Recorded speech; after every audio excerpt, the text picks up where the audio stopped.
তো রাতে খাটের উপরে ছিল, তাহলে সে ফ্লোরের উপরে কিভাবে এলো? নেহাল এবার বিছানায় তাকাতেই দেখে ললনার মাথা যেখানে থাকার কথা সেখানে নেই। নেহাল বুঝতে পারে রাতে এই মেয়ে ঘুমের মধ্যে নেহালকে ফেলে দিয়েছে। নেহাল বিরক্ত হয়ে ফ্রেশ হতে চলে গেল। তখনই ওয়াশরুমের দরজার শব্দ করতে থাকে ললনা। ওয়াশরুম থেকে বের হন তাড়াতাড়ি, এতক্ষণ লাগে? অথচ 1 মিনিটও হয়নি নিহাল ওয়াশরুমের ভেতরে গিয়েছে। নিহাল দরজা খুলে দিয়ে বলল, কি হয়েছে? এত ডাকাডাকি কিসের? আমি ওয়াশরুমে যাব, বের হন। আমি আগে ফ্রেশ হয়ে নেই, তারপর যাবে।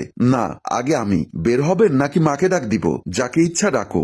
মামা বলে চিৎকার দিতে থাকে ললনা। তখনই নিহালের আম্মু এসে রুমের দরজার মধ্যে শব্দ করে, বলবো মাকে গিয়ে?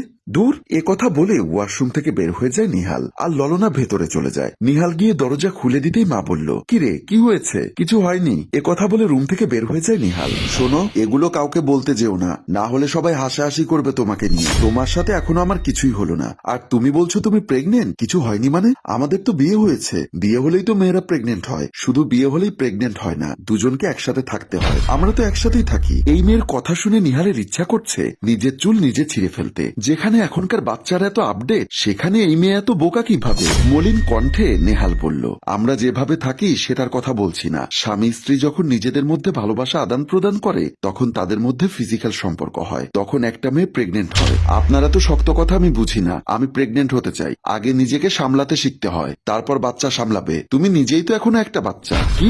আমি বাচ্চা? মা, মামা বলে চিৎকার দিতে শুরু করে ললনা। তখনই নিহালের আম্মু শারমিন বেগম এসে বলল, বৌমা কি হয়েছে তোমার? নিহাল কিছু বলেছে নাকি? মা, আমি নাকি এখনো বাচ্চা। কে বলেছে তুমি বাচ্চা? তুমি তো অনেক বড় হয়েছো। আপনার ছেলে বলেছে আমি নাকি এখনো বাচ্চা। আমি ওনাকে বলেছি আমি এই কথা বলতেই নিহাল ললনার মুখ চেপে ধরে মাকে বলল, মা তুমি এখন যাও তো। শারমিন বেগম একটা মুচকি হাসি দিয়ে চলে গেল। নিহাল ললনার মুখ থেকে হাত সরিয়ে বলল, আজব তো, মাকে এটা বলতে চাইলে কেন? মা আমাকে কি মনে করতো? আমার কি মানিজ্জত কিচ্ছু রাখবে না? আমি আবার কি বলেছি? মাপ চাই। তোমার মুখটা কিছুক্ষণের জন্য বন্ধ রাখো, আমি আর নিতে পারছি না। নিহালের রাগী চেহারা দেখে ললনা এবার কান্না শুরু করে দিল। আবার কান্না করছো কেন? আপনি আমাকে রাগ দেখাচ্ছেন? আমি থাকবো না আর এখানে। আমার বাবাও আমাকে এভাবে রাগ দেখিয়ে কথা বলেনি কখনো। আপনি পচা। আচ্ছা সরি বললে হবে না, কান ধরে উঠবস করুন।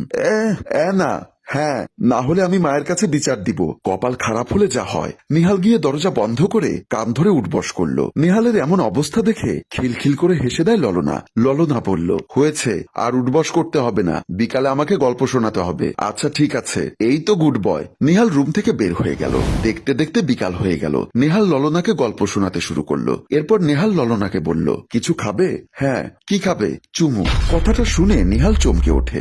এত খাবার থাকতে তোমার আবার চুমু খেতে মন চাইলো কেন? চুমু খেলে নাকি প্রেগনেন্ট হয়? আমাকে চুমু দিন, আমি মা হতে চাই।